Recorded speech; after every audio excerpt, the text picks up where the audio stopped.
좋은 아침입니다. 하나님과 말씀과 오늘 다시 시작.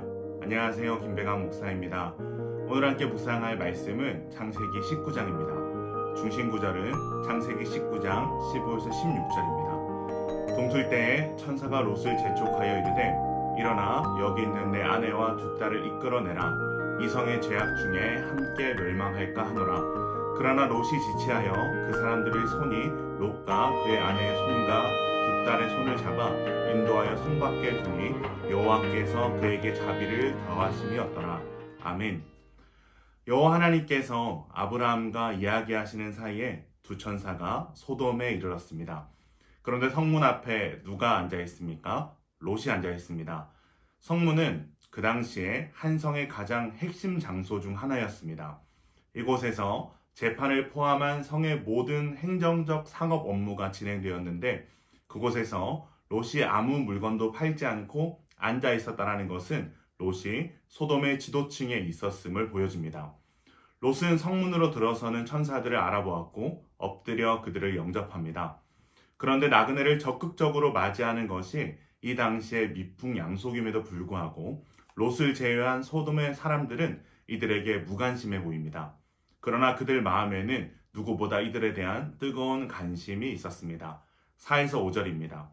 그들이 눕기 전에 그 성 사람, 곧 소돔 백성들이 노소를 막론하고 원근에서 다 모여 그 집을 에워싸고 롯을 부르고 그에게 이르되 오늘 밤에 내게 온 사람들이 어디 있느냐 이끌어내라 우리가 그들을 상관하리라. 아멘.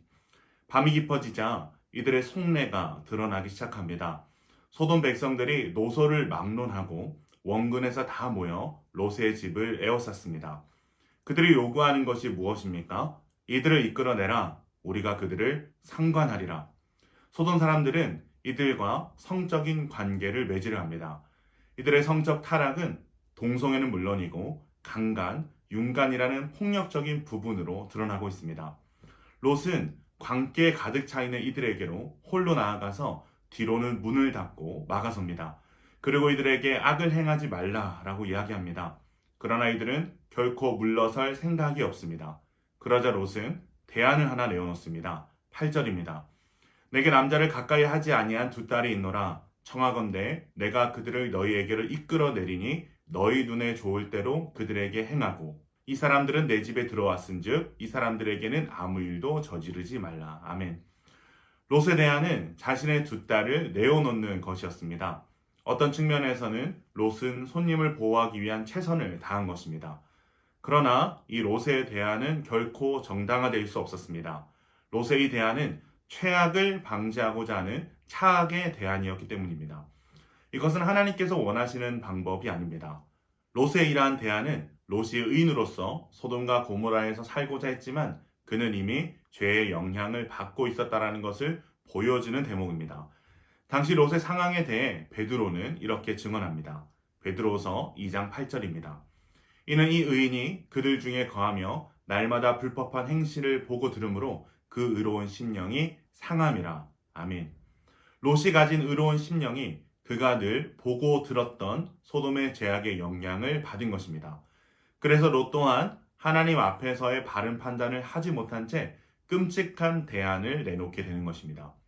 결국 소돔성의 소라는 두 천사가 무리의 눈을 열게 한 후에야 진정이 됩니다.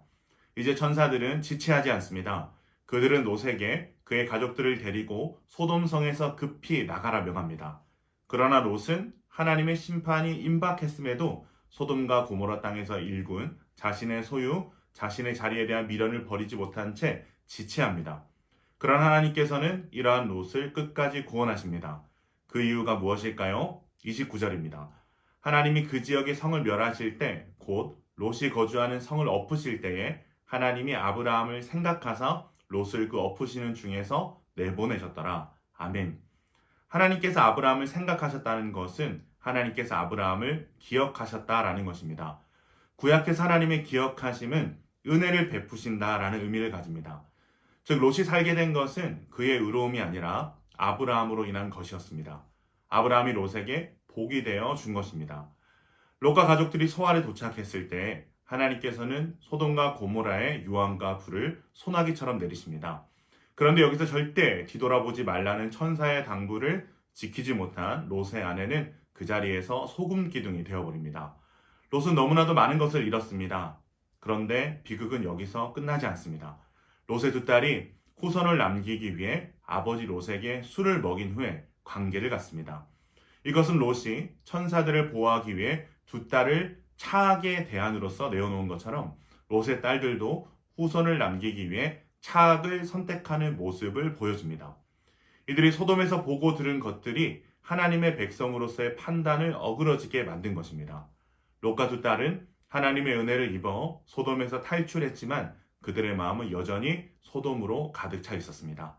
그리고 이로 인해 모압과 암몬 족속의 역사가 시작됩니다. 사랑하는 기쁜 가정 여러분, 우리는 비참한 롯의 모습을 보면서 이 시대를 살고 있는 우리의 모습을 돌아봐야 합니다. 우리가 그리스도인으로서 세상의 죄악을 따르지 않는 것, 즉 율법을 지키며 사는 것은 중요한 일입니다. 그러나 이것은 소극적인 의미로서의 의로움, 즉 롯이 살았던 방식입니다. 그러나 소극적인 의로움으로는 결국 세상의 영향을 받을 수밖에 없습니다. 그렇다면 적극적인 의미로서의 의로움은 무엇일까요? 바로 하나님을 바라보고자 하고 하나님의 말씀에 귀를 기울이며 나아가는 것이 적극적인 의로움입니다. 하나님의 약속을 바라보며 나아갔던 아브라함은 세상을 살리는 복이 되었습니다. 그러나 세상의 풍요를 바라보며 나아갔던 롯은 소돔의 죄에 동참하지는 않았다고 할지라도 결국 자신의 가정도 지키지 못하는 초라한 의인이 되었습니다. 사랑하는 기쁜 가정 여러분, 오늘 말씀이 우리에게 주는 교훈이 얼마나 중요한지 모릅니다. 단순히 세상의 죄악에 동참하지 않는 소극적인 의로는 세상을 변화시키기는커녕 세상을 이길 수 없다는 것입니다. 적극적으로 하나님을 바라보려 하고 하나님의 말씀을 들으려 하고 하나님께 나아가고자 할 때 우리는 소돔과 고모라와 같은 세상에서 복이 되어 살아갈 수 있게 되는 것입니다.